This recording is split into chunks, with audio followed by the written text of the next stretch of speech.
गरुड़ पुराण 27वां अध्याय। यमदूतों का स्वरूप और आत्मा की परीक्षा। इस अध्याय में यमदूतों के स्वरूप का विस्तार से वर्णन है। कहा गया है कि जब पापी की मृत्यु होती है तो यमदूत उसके समीप आते हैं। उनके शरीर काले होते हैं, नेत्र अग्नि जैसे लाल, हाथों में भाले और फंदे। उनकी उपस्थिति इतनी भयानक होती है कि पापी आत्मा कांप उठती है। वे आत्मा को खींचकर ले जाते हैं और रास्ते में उसके कर्मों का लेखा सुनाते जाते हैं। लेकिन ये भी कहा गया है कि यदि आत्मा ने पुण्य किए हों तो देवदूत आते हैं। उनका रूप प्रकाशमान होता है, वे आत्मा को मधुर वाणी से साथ लेकर जाते हैं। आत्मा को कोई भय नहीं होता, बल्कि आनंद का अनुभव होता है। इस अध्याय में मृत्यु के बाद आत्मा की पहली परीक्षा का वर्णन है।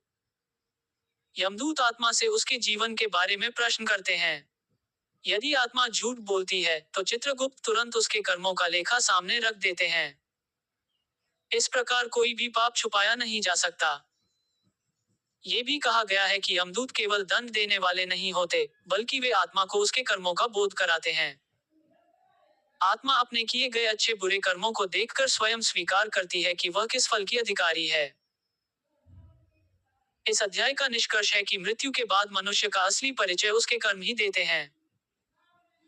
यमदूत और देवदूत केवल उसी मार्ग पर ले जाते हैं जिसका बीजारोपण उसने स्वयं किया होता है।